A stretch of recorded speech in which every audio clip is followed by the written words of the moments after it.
L'annonce a surpris plus d'un et même parmi ses proches collaborateurs. Le ministre de la Culture, du Tourisme et du Tourisme du Burkina Faso a quitté le gouvernement. Tahirou Barry a, dans une déclaration publiée jeudi, évoqué une grande déception. Après 22 mois de gestion, le président du Parti pour la Renaissance nationale Parent s'est expliqué sur les réseaux sociaux, je cite, « J'en ai assez de voir des millions de jeunes courageux livrés au chômage et au désespoir avec un horizon assombri dans une indifférence indescriptible, de voir le monde économique végéter dans un immobilisme avilissant, faute d'imagination de l'élite dirigeante. Une charge à peine voilée sur l'équipe à laquelle il a appartenu, qui mérite l'instant du débat, que les avis soient pris sur votre émission qui permet d'opiner sur l'actualité. Le tableau est-il déjà si sombre au Burkina Faso? Y a-t-il des non-dits autour de cette démission surprise? Est-ce en lien avec la polémique née quelques jours plus tôt, suscitée par la vidéo du ministre Simon Compaoré, en gilet pare-balles et Kalachnikov à la main? Le point vice-président du MPP se montrait intransigeant vis-à-vis des personnes qui auraient menacé un député dissident de l'UPC, premier parti d'opposition. Ils vont répondre devant la justice et on va les chicoter, a-t-il notamment lancé. Aussi, le Burkina commémore-t-il ces 30 et 31 octobre, l'an 3 de l'insurrection qui a amené au départ de Blaise Compaoré. Quel bilan faire de ces 3 ans? Quelle appréciation faire de l'arrestation puis de la libération de son jeune frère suite au mandat d'arrêt international émis contre lui dans l'affaire de l'assassinat du journaliste Norbert Zongo en 1998. Burkina Faso, démission de Tahirou Barry. Y a-t-il malaise 3 ans après l'insurrection ayant entraîné la fuite de Blaise Compaoré? La question sera posée à nos débatteurs du jour. Thème retenu pour passer au crible l'actualité du Burkina Faso. Nos invités sont plus tardés. On revient après ceci.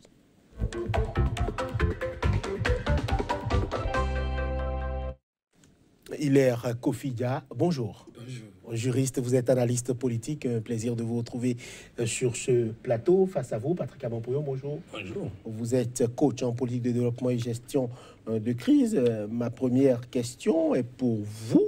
Hilaire Kofidia, vous avez suivi le départ avec fracas du jeune ministre de la Culture. Quelle est votre lecture liminaire?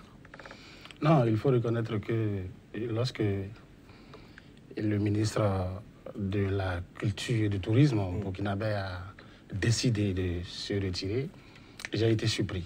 J'ai été surpris, mais par la suite, il a évoqué un certain nombre de raisons qui justifient d'un malaise qu'on aura le temps de décrypter et voir si effectivement sa démission est fondée.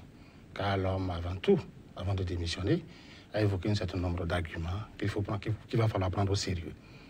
Voilà. Patrick Abampoyon, votre avis sur le timing? 22 mois, est-ce que c'est opportun pour un ministre de démissionner? Ou bien il n'y a pas de timing adéquat quand on estime que, on ne partage plus les mêmes aspirations que le dirigeant ou le chef, on peut partir à tout moment? On ne choisit pas les moments des désaccords. On ne choisit pas les moments des désaccords. Quand les désaccords arrivent, il faut prendre acte des désaccords et il faut agir. Donc, en matière de timing, je ne suis pas surpris. Je voudrais simplement dire que c'est bien que ça arrive maintenant et pas à la fin du règne de M. Kaboré. Il est important que cette démission que nous allons analyser tout à l'heure, que même si les raisons, nous allons les voir, il peut y avoir plusieurs autres raisons, mais que le président ne parlait pas ça d'un revers de main. Parce que je peux profiter du fait que je ne m'entends pas avec le président, ou le président veut m'enlever, et récupérer une revendication populaire pour utiliser ça pour démissionner. Mais cela ne doit pas empêcher le président de voir de près cette revendication populaire qui est utilisée dans cette démission. Donc nous aurons l'occasion d'en venir, mais je crois que si nous allons dans le fond du message du ministre Tahirou, je crois qu'il y a énormément de choses sur lesquelles le gouvernement ne doit pas seulement vouloir se défendre ou dénigrer le ministre, mais doit faire des choses pour corriger. Voilà, Ilia Kofidia, le ministre a, dans un style un peu surprenant, parce que je crois dans l'histoire politique du Burkina Faso, c'est extrêmement rare de retrouver un ministre démissionnaire. Déjà, même en Afrique au sud du Sahara, c'est assez rare de voir des ministres qui partent avec perte et fracas comme ça. Il a publié une diatribe qui dit clairement que le chef, plutôt que de s'atteler, de faire des propositions concrètes, le chef préfère s'amuser en griffe. Est-ce que ce style-là est un style qu'on peut comprendre dans le Burkina Faso d'aujourd'hui? Vous savez quoi? Un homme de valeur, un homme qui sait se mettre au-dessus de la mêlée, un homme désintéressé, lorsqu'il accompagne quelqu'un sur un certain nombre d'idéaux, et lorsqu'il constate aussi qu'entre le dire et le faire, le fossé est énorme, il démissionne. Il décide de se retirer de motu proprio, c'est-à-dire de plein gré. Je ne suis pas d'accord avec le Code Polion lorsqu'il estime que ce dernier profiterait d'un mécontentement populaire et l'utiliserait pour démissionner. Il a évoqué les raisons pour lesquelles il a démissionné. Il dit être fatigué, il dit être lassé par des promesses non tenues par le gouvernement en place. Vous ne pouvez pas continuer, pas forcer la baraque lorsque elle ne vous permet pas de satisfaire aux revendications ou aux priorités minimum d'un peuple qui a faim, d'un peuple qui a contribué à votre avènement. On sait comment Kaboré est arrivé. Et normalement, la priorité de Kaboré, ce serait d'abord le privilège accordé à l'économie, au peuple. Parce que nous sommes en démocratie. Et je le dis, je le répète, le démos et le kratos vont de pair. Le gouvernement pour le peuple et pas le peuple. On n'est pas là pour se servir. On est là pour servir le pays. Et donc, si j'étais que du ministre de la Culture, je démissionnerais. Je vais me retirer parce que je resterai un homme de valeur. Parce que la parole et le dit doivent dormir dans le même lit que l'amour et la jalousie. Il faudrait que nos dirigeants cessent de privilégier leur intérêt au détriment de l'intérêt du peuple. Je comprends et j'adhère à la démission du ministre de la Culture burkinabé. Voilà. Patrick Abopouillon, est-ce qu'on n'est pas en droit de douter un peu des raisons avancées qu'a fait le ministre Barry en tant que ministre de la Culture? Ah, mais je ne savais pas que vous suiviez les mêmes idées que moi quand j'écoutais le professeur Ilia Kofidia, parce que je me dis, mais si c'est vrai que le président a tous ses torts, allons faire le bilan du ministère de la Culture. Et si nous ne retrouvons pas cet art au niveau du ministère de la Culture, on peut dire, ah, effectivement, c'est la faute du président. Je voudrais que tous ceux qui m'écoutent comprennent une chose. Le président de la République est l'émanation d'un peuple. Alors, si nous sommes dans une routine nationale, il est normal que le gouvernement aussi soit dans cette routine nationale. Vous savez, j'ai eu l'occasion plusieurs fois de dire aux Burkinabés que tant que le Burkinabé lui-même n'aura pas d'ambition pour lui-même, le gouvernement ne peut pas avoir d'ambition pour le Burkina. Lorsqu'on construit une maison au Burkina, on met tôle. Parce qu'on est convaincu de ne pas augmenter après. Lorsqu'on construit une maison au Mali, on met d'office dalle. Parce qu'on est convaincu qu'il y aura deuxième niveau, troisième niveau, quatrième niveau. Donc il faut que les Burkinabés comprennent que c'est vrai qu'à travers cette émission, nous allons pousser le gouvernement à bouger. Nous allons pousser le gouvernement à agir. Mais il ne faut pas faire croire que le gouvernement est irresponsable, le gouvernement ne se préoccupe pas du peuple. Non, c'est simplement que le Burkina est un pays où l'ambition n'est pas quelque chose qui a été développé pendant des années. Maintenant, il faut que le gouvernement comprenne que les données sont en train de changer et il va falloir avoir des ambitions. Maintenant, pour revenir à la question qui avait été posée au professeur Kofidia, c'est qu'il faut retenir fondamentalement que M. Taïrou vient du parti de Laurent Gbagbo. Donc, si vous comprenez qui est Laurent Gbagbo, vous comprenez que cette chose qui n'est jamais arrivée au Burkina puisse arriver par quelqu'un de ce parti. Première chose. Parce que Laurent Gbagbo, c'est le gars qui peut demain matin se mettre à la télé et insulter copieusement le président de la République, insulter copieusement tout ce qui l'énerve. Et ça, on est habitué à ce qu'ils disent haut et fort ce qu'ils pensent sans avoir peur de personne. Donc la formation de Taïrou de Tahirou Barry lui permet d'avoir le courage de dire ce qu'il pense, de parler, de démissionner. Maintenant, le problème, c'est que Tahirou Barry a été porté président de ce parti par Laurent Gbagbo. Et après, Laurent Gbagbo n'a pas apprécié le fait qu'il est allé au gouvernement sans le consulter. Laurent Gbagbo n'a pas apprécié le fait qu'il a posé tel acte sans le consulter. Et Laurent Gbagbo a réclamé au niveau de la justice de reprendre la présidence du parti. Le dossier n'est d'ailleurs pas vidé. Le dossier n'est pas vidé. Et il a réclamé chez le président de la République que si c'est un poste pour son parti, il faut changer celui-là qui ne lui obéit pas et mettre quelqu'un d'autre. La bonne preuve, il a été remplacé par quelqu'un du même parti. Ça veut dire quoi? Ça veut dire qu'il y a d'autres bagarres qui justifient aussi la démission. Et donc, quand le professeur dit que c'est parce que, oui, il n'apprécie pas dans le contrat de gouvernement, il n'a jamais été promis au ministre Tahirou que le gouvernement va régler tous les problèmes des Burkinabés, va régler les emplois, va régler ceci, ça n'a jamais été promis. Et le ministère qu'on lui a confié, c'est un pouvoir. Il aurait pu utiliser ce pouvoir pour régler, tout au moins, sur le plan culturel et autres, des choses auraient pu changer, mais ce n'est pas évident aussi. Patrick Armand-Pouillon, on a quand même... Le coach Pouillon, que je respecte beaucoup pour sa point de vue, semble avoir été dans le secret des dieux burkinabés. et ce qu'il dit est suffisamment grave, parce qu'il estime qu'au-delà des arguments ventilés au peuple burkinabé, il y a des arguments non dits. Si tel est le cas, puisque je sais que par le passé, il a passé 8 ans sur le sol burkinabé, je lui concède cette vérité. Si ce qu'il dit est vérifié, cela peut justifier, cela peut être le non-dit ou le gros lot d'étendement qui a fait déborder et aller la vente. Donc on peut prendre ça de cette façon-là. Mais j'aimerais, et j'insiste sur le fait qu'il serait mieux d'apprécier la démission de Tahirou Barry sur les arguments que lui-même a donné. Ainsi, cela permettrait ainsi au président de la République burkinabé de pouvoir corriger un certain nombre de manquements et de veiller à ce que, au sein de son gouvernement, qu'il y ait une cohésion. Parce qu'un gouvernement sans cohésion, un gouvernement qui est divisé, c'est un gouvernement qui n'est pas porté à atteindre les objectifs escomptés. Donc, pour vous, réelle déception et non repositionnement politique? Non, pour moi, c'est mitigé. À travers ce que vient de dire le coach Pouillon, il y a a priori une déception, il y a a posteriori un repositionnement politique et a fortiori une envie de se faire entendre, une envie de se faire remarquer, une envie de se mettre du côté du peuple. Voilà.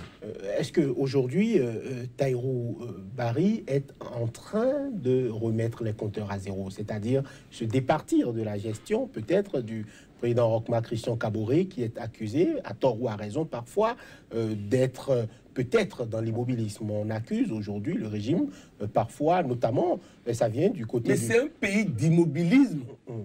C'est-à-dire qu'on ne peut pas reprocher ça au président sans le mettre dans son contexte. C'est un pays où on se plaît à vivre. Je vous dis, moi j'ai vécu au Burkina. Il m'est arrivé d'avoir 4 000 francs 4 000 francs CFA en poche. Et à la fin de la semaine, j'ai toujours mes 4 000. C'est-à-dire que je n'ai pas dépensé 1 franc en une semaine.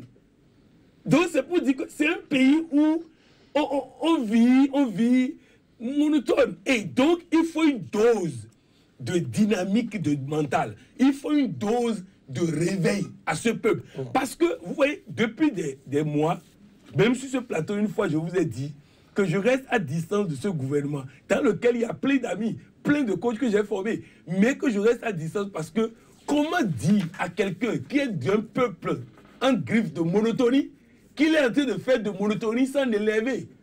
Mais nous profitons tous de la crise créée par la démission du ministre Tahirou pour dire effectivement il est temps que les Burkinabés en général rêvent de grandes choses et que les dirigeants burkinabés rêvent aussi de grandes choses. Je vais vous donner un exemple. Vous voyez la route principale qui rentre à Ouagadougou.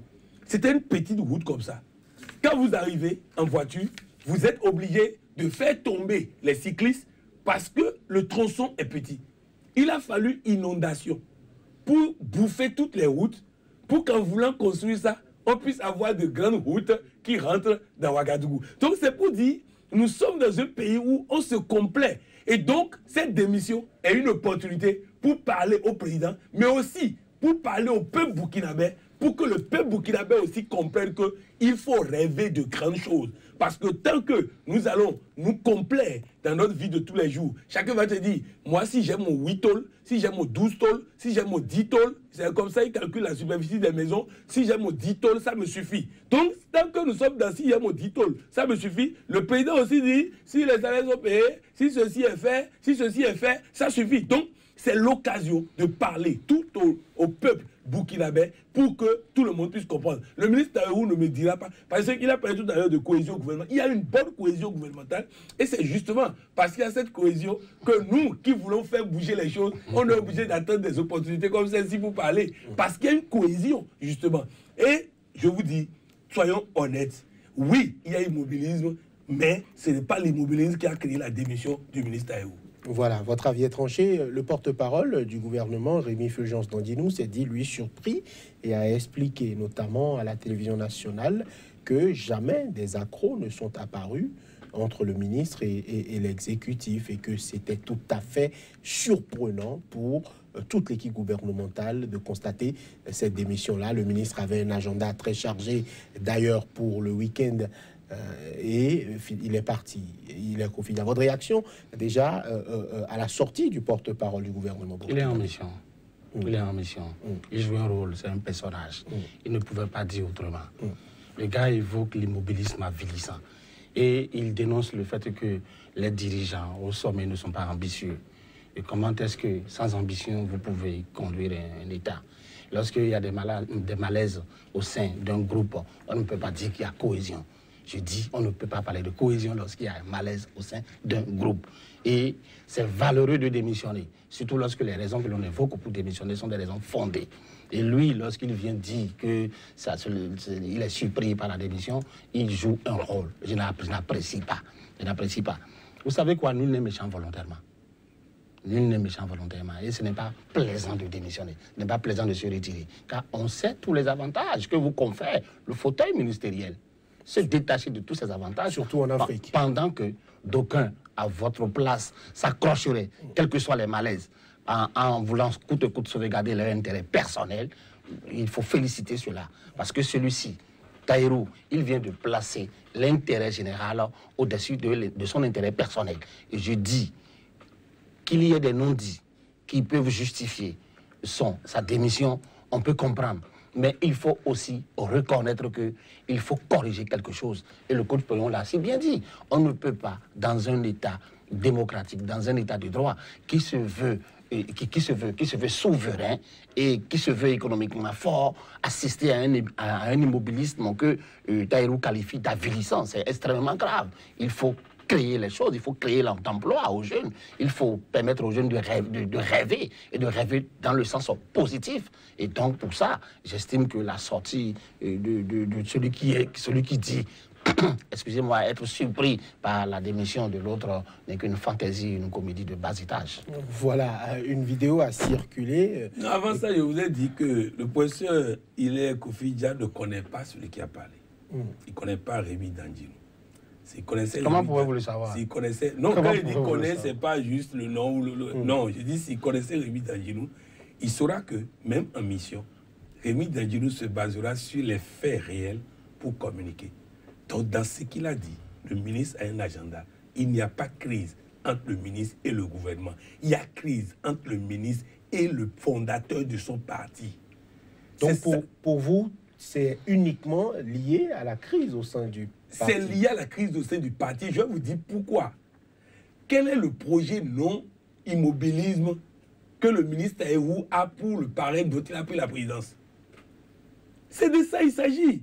C'est-à-dire qu'on ne peut pas être dans un pays d'immobilisme, être objet soi-même d'immobilisme et trouver subitement que les autres sont dans l'immobilisme. C'est-à-dire que je parle de réalité burkinabé. Vous ne pouvez pas venir, un burkinabé ne peut pas se lever aujourd'hui si ce n'est pas politique et venir dire que le gouvernement est dans l'immobilisme. Si on ne vous laisse pas travailler. Pardon? Si on ne vous laisse pas travailler. Le gouvernement je constate que le démissionné, ce qu'il dénonce, on sent que derrière sa démission, il n'a pas la possibilité, il n'a pas les coups de franche pour pouvoir exécuter son agenda.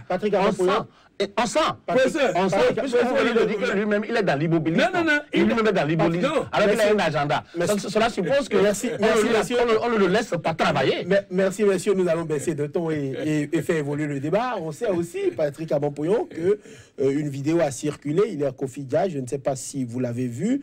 On a vu ministre de la République en tenue militaire, on va le dire comme ça. Il a porté un gilet pare-balles et c'est le ministre de la Sécurité lui-même avec un fusil mitrailleur en main et gilet pare-balles sur les épaules. Il est allé chez un député démissionnaire de l'opposition qu'il promet de protéger. Votre réaction déjà au tableau, Patrick Abampoyon, et puis à la teneur de ses propos. Bon, déjà, il faut dire que si cette vidéo est vraie, parce que tout est possible aujourd'hui par les numériques et autres. Le ministre a d'ailleurs émis des doutes sur la teneur de la vidéo et puis voilà. Il a aussi confié qu'il était un alphabète et qu'il ne savait rien des nouvelles technologies d'information. Voilà. Donc, vous voyez, parce que je connais très bien Simon Compaoré. Simon Compaoré est un sénateur des ambassadeurs du développement. J'ai eu l'occasion de faire plusieurs fois des séances de travail avec lui. Ça m'étonnerait que Simon Compaoré prenne des armes pour parler. Et ça étonne même par rapport au Burkina, par rapport au pays, qu'un ministre que de l'opposition, que de la mouvance prenne des armes pour venir parler comme ça. Maintenant, à supposer que c'est vrai, ce serait grave. Ce serait la preuve que quelque chose de grave se passe au Burkina. Nous aurons l'occasion, je l'espère, avant la fin de cette émission, de donner des conseils au gouvernement parce que je crois que le gouvernement vit des moments historiques que le président peut utiliser pour casser un certain nombre d'habitudes. Pas qui sont nécessairement de sa propre faute, mais le pays a besoin d'une dynamique nouvelle et on en parlera. Donc, si vous comparez en train de menacer avec des armes, c'est vraiment pas évident. Et s'il l'a fait, ça veut dire qu'il y a un dérapage qu'il faut corriger. Voilà, il est Kofi Dia. Qu'il l'ait fait ou qu'il ne l'ait pas fait, c'est une vidéo qui caricature ce qui pourrait arriver. C'est une vidéo qui caricature ce qui pourrait arriver. Parce que lorsque vous êtes dans un état de droit et que vous ne respectez pas les principes sacro-saints du droit, vous installez une certaine violence. Vous créez une certaine révolte. Et quand ce n'est pas encore arrivé et que les gens se permettent de formater cela et de le publier, cela suppose que si on y prend garde, on va en arriver là. Donc il faut commencer par prendre la vidéo au sérieux et décourager le message que la vidéo entend donner ou entend véhiculer. Et ça, c'est très, très, très important. Car, ne l'oubliez pas, lorsque le droit disparaît ou s'estompe, c'est la violence qui s'installe. Non, je voudrais rapidement dire, le Burkina est un état de droit. Oui, c'est dit que oui, le Burkina, nous sommes dans un état de droit. On respecte les principes de droit au Burkina. Je voudrais que ce soit clair qu'on respecte les principes de droit. Nous sommes dans un état de droit. Le respect scrupuleux des principes de droit est à apprécier. Parce que lorsque les gens se fâchent, ils ne sont plus prêts de respecter les principes parce qu'ils estiment que leurs droits sont bafoués. Leurs droits sont bafoués. C'est ça. Vous ne pouvez pas, lorsque en venant au pouvoir, promettre ceci, on dit les droits et les obligations vont ensemble. Et lorsque les gens ne se retrouvent plus dans votre schéma, dans votre projet, ils se fâchent. Et souvent, sous l'effet de la colère, on ne respecte plus le droit. Et qu'est-ce qui vient après? C'est l'expression d'une révolte, d'une insurrection. C'est pour ça qu'il dit que la vidéo n'est pas bonne. Mais il faut interdire sa circulation, sa publication, parce qu'il véhicule le message que si on y prend garde, pourrait arriver. Voilà, mais depuis la publication de cette vidéo, plusieurs cadres, notamment de l'opposition, ont réclamé la démission du ministre. Est-ce que c'est... La démission de quel ministre? Du ministre qui est dans la vidéo et qui a tenu un message qui peut prêter à confusion, parce que le ministre Simon Compaoré dit en gros... nous allons, en gros, dans la vidéo, nous allons les chicoter. Il était dans le domicile d'un ministre, d'un député de l'UPC qui a fait une sécession, on va dire, qui a fait avant de réclamer, qui est allé en rébellion avec son parti.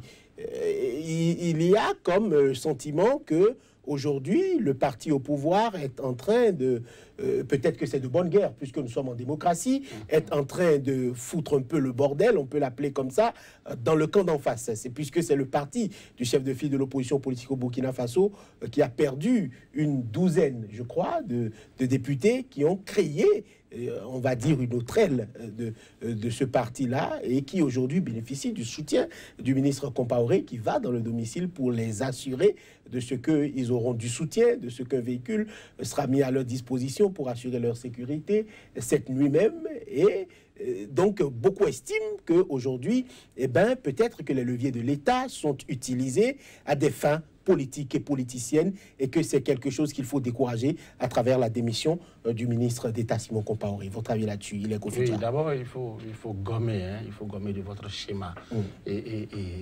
justificatif le thème de bonne guerre. Une guerre n'est jamais bonne, une guerre n'est jamais bonne, même si c'est pour récolter enfin une bonne cause. Mais avant que l'on ne demande ou réclame la démission du ministre, il faut d'abord apporter la preuve qu'il a été d'une manière ou d'une autre attaché ou lié à la publication de cette vidéo. On n'a pas de preuves et sans preuve, on ne peut pas juger. Puisque la vidéo n'est pas authentifiée. Voilà, on n'a pas l'authentification de la vidéo et donc ce serait difficile de réclamer sa démission comme s'il était auteur de la publication de cette vidéo-là. C'est sûr qu'il n'en est pas l'auteur puisqu'il a d'ailleurs confirmé qu'il n'en savait rien, qu'il ne savait pas que c'était tourné. Je suis un analphabète dans le domaine des technologies de l'information et de la communication. Vous savez comment on utilise Internet pour détruire les gens. Moi, mon protecteur, c'est Dieu. Il faut laisser les choses basses mourir de leur propre sort. C'était rapidement la réaction du ministre. Nous allons descendre sur l'affaire Norbert Zongo, qui est revenu au devant de la scène méchante avec l'arrestation à Roissy de François Compaoré, frère de Blaise.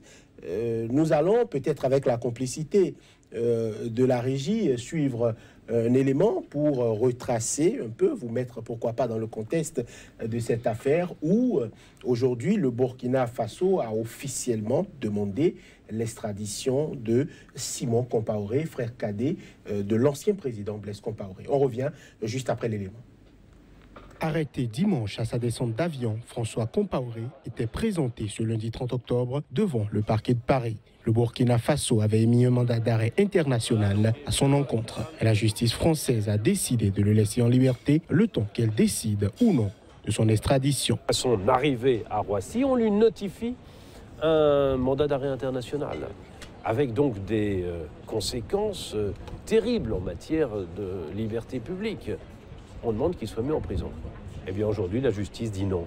Donc le Burkina Faso, la justice burkinabé a été mise en échec par la justice française aujourd'hui. Le frère de l'ancien président burkinabé est mis en cause dans l'affaire de l'assassinat du journaliste Norbert Zongo. C'était en 1998. Le parquet doit désormais statuer sur son éventuelle extradition vers Ouagadougou, la capitale du Burkina Faso, comme le réclame le nouveau pouvoir burkinabé. François Compaoré aura besoin d'une autorisation spéciale pour pouvoir quitter le territoire pendant l'examen de la procédure d'extradition. Pour son avocat, tout ceci est en lien avec son frère. Au Burkina, on sait que Blaise Compaoré ne pourra pas être jugé. Pourquoi? Parce que le Burkina ne peut pas articuler judiciairement un procès contre lui. Alors, si ce n'est toi, c'est donc ton frère. Si ce n'est Blaise, eh bien, poursuivons François. C'est un détournement judiciaire à des fins politiques. La justice burkinabé s'interroge sur le rôle de François Compaoré dans l'assassinat en 1998 du journaliste Norbert Zongo et de 3 compagnons de voyage. Ils avaient été retrouvés morts, carbonisés dans leur véhicule. Et c'est dommage vraiment qu'il réparte que maintenant, qu'il sait que, parce qu'avant il pensait qu'il était intouchable, maintenant qu'il sait qu'il est touchable, qu'il prenne des précautions qu'on n'arrive plus du tout à l'avoir. C'est ça qui peut être dommage. Parce que moi, je crains ça. Je crains que maintenant, et là, ça peut être une erreur grave des autorités françaises. Voilà. Les preuves de terrain sont déjà disponibles. C'est les preuves de justice maintenant. C'est-à-dire qu'il faut faire un procès pour démontrer et remonter jusqu'à François Compaoré. C'est ça qui manque. François Compaoré est poursuivi pour incitation à assassinat selon un avocat de la famille Zongo. Patrick Armand-Pouillon, votre avis à cette nouvelle saga qui vient de démarrer? Non, je pense qu'on va amuser encore le peuple pendant des mois. On va dépenser des centaines de millions. Et après, la France va le libérer parce que ça va être très difficile, vu le droit français, ça va être très difficile au Burkina de pouvoir apporter les preuves qui peuvent permettre une extradition. Et vous avez vu les avocats français, ils ont déjà trouvé les failles qu'ils vont utiliser en matière de droit, parce que beaucoup de personnes ne savent pas qu'au tribunal, ce n'est pas je suis coupable et je suis innocent. C'est dit en l'état actuel du droit, je suis innocent. Vous comprenez? Donc le bas peuple pense qu'il suffit d'avoir des soupçons avérés, des soupçons contre quelqu'un, ça suffit pour faire un procès. Non. En France, les avocats français, c'est des spécialistes de chaque question. Ça veut dire que là, maintenant, François Compaoré a déjà un spécialiste d'extradition qui est en train de gérer le dossier. Il a déjà quelqu'un qui est déjà en train d'étudier la jurisprudence. Au Burkina, vous allez avoir des avocats généralistes qui vont se mettre sur ce dossier. Vous savez, on va encore perdre le temps pour la population. Le Burkina a besoin de quoi? Le Burkina a besoin maintenant de vérité et développement. C'est-à-dire que chacun doit savoir une fois pour de bon ce qui s'est passé et on avance. Chaque année, on fait anniversaire du décès de Norbert Zongo. Ça veut dire que chaque année, on fait pleurer sa femme. Chaque année, on empêche sa femme de se remarier. Et on ramène cette souffrance chaque année. Or, pour aboutir à quoi? Pas à grand-chose. Or, il y a une personne au Burkina qui a toutes les informations, qui est capable de nous dire qui a tué Norbert Zongo, qui est capable de nous dire qui a tué Thomas Sankara. Celui-là, c'est le général Djendjere. Et tant que on ne va pas mettre le général Djendjere dans une discussion franche pour voir comment globalement on peut avoir la vérité sur tout et partir sur de bonnes bases, nous serons là à perdre des millions et à faire souffrir les familles de Sankara, à faire souffrir les familles de Zongo chaque année pour dire que nous sommes en train de faire un procès. Hilaire Kofidia, vous avez suivi Pierre-Olivier Sur, avocat de Compaoré Simon. Est-ce que c'est une stratégie d'avocat ou bien ce qu'il dit est fondé sur le terrain du droit? Vous savez que l'avocat, c'est un oui propose dicenti peridus, c'est-à-dire un homme de bien qui sait parler. Et un homme de bien, il ne supporte pas le faux. Et le juriste allemand a pris l'habitude de dire, ou nous a enseigné que la preuve est la rançon du droit. Et lorsque vous accusez le frère du président d'être assassin ou d'avoir commis un assassinat, qui en droit reste un crime, il faudrait alors apporter les preuves. Et là, ça me semble un peu du dilatoire. Et l'avocat a raison lorsqu'il dit qu'il s'agit là d'un détournement judiciaire à des fins politiques. Parce que ce dont le Burkina a besoin aujourd'hui, ce n'est pas du dilatoire. Est-ce que les familles n'ont pas le droit de savoir ce qui s'est passé? La partie lésée, donc la victime, la famille, comme vous le dites, a le droit de savoir qui a tué son mari. Tout à fait. On est d'accord? Il faut il faut, dans ce cas d'espèce, passer de façon minutieuse à une enquête qui puisse révéler le véritable auteur et non tout de suite indexer parce que c'est le frère du président ou parce qu'il a été proche. Les enquêtes ont doigté et François Compaoré. Les enquêtes ont été faites, plusieurs commissions, notamment internationales, ont été mises sur pied.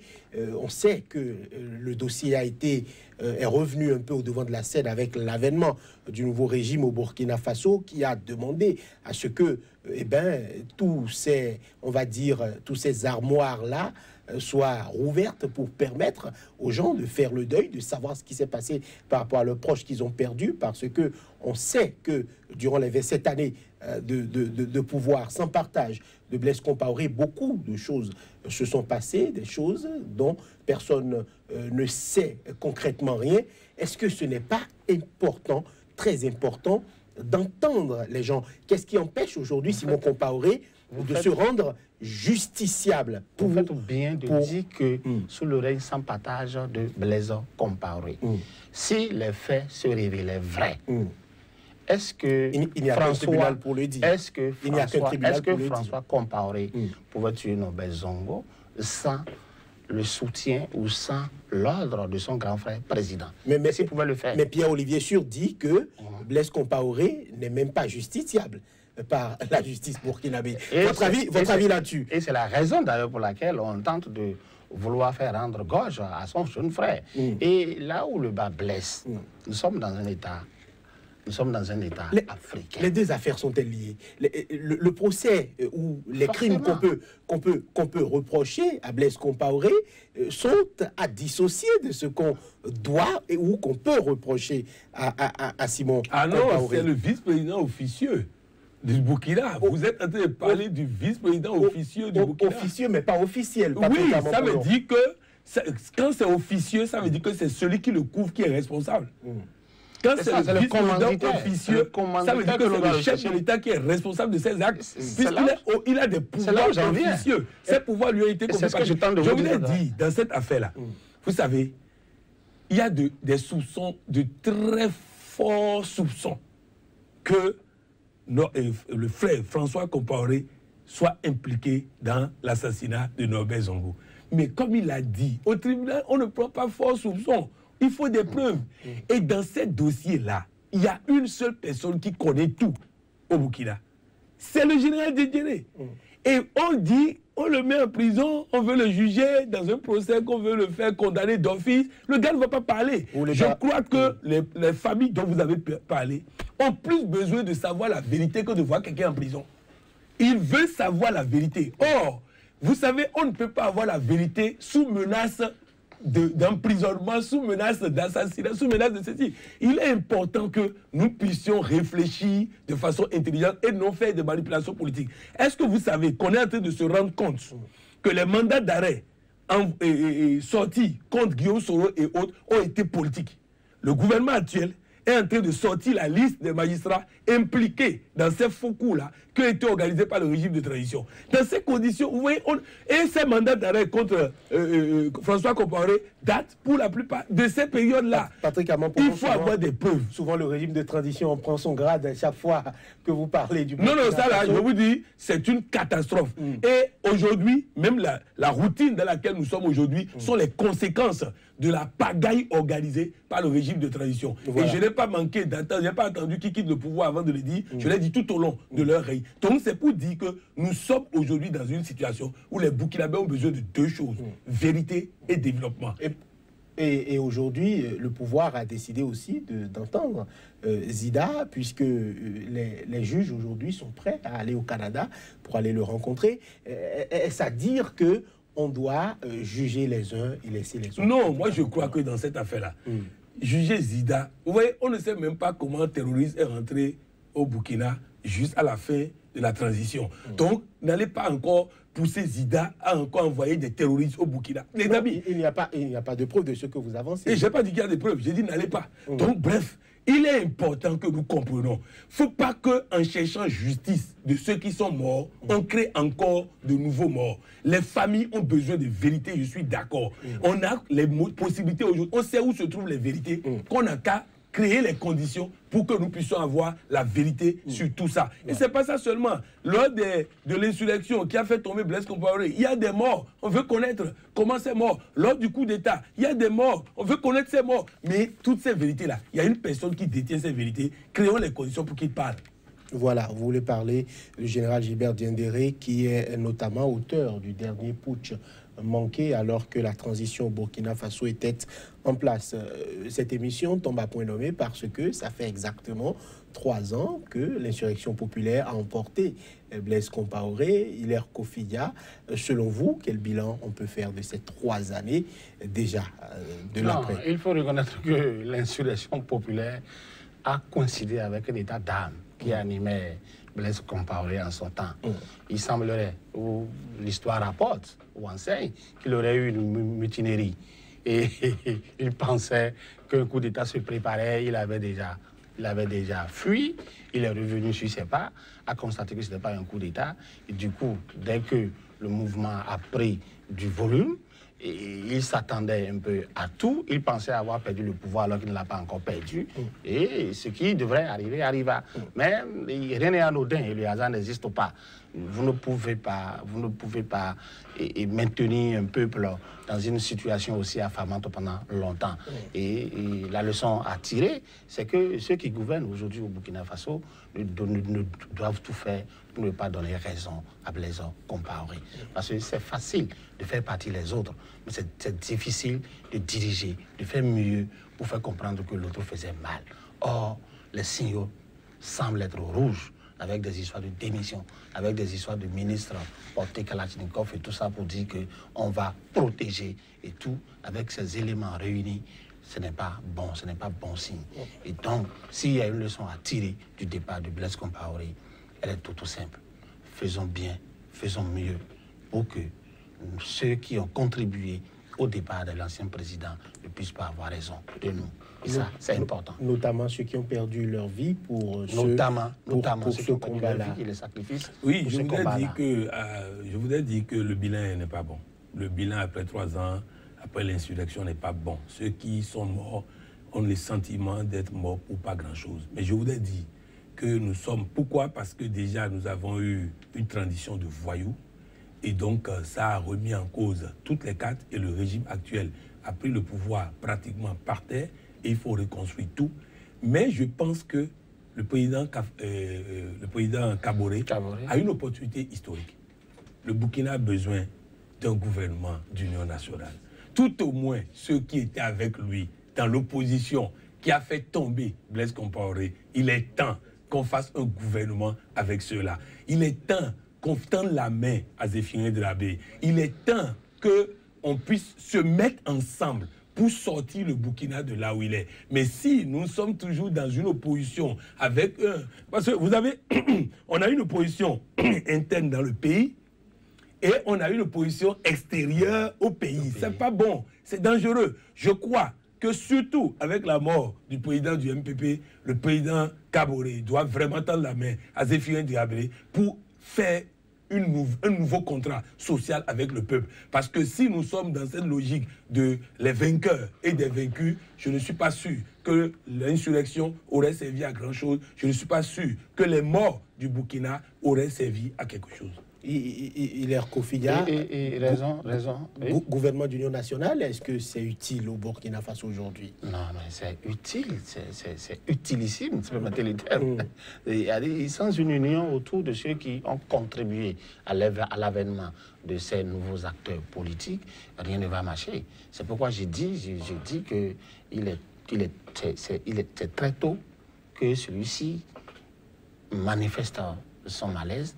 Il faut tout de suite le calmer, faire appel aux autres acteurs qui ont permis l'avènement de ceux qui sont là aujourd'hui pour qu'ensemble, à l'unisson, ils puissent bâtir un Burkina plus prospère, un Burkina plus pacifique. Parce que là, c'est tout porte à croire qu'on est en train de tourner dos aux sacrifices consentis par les martyrs.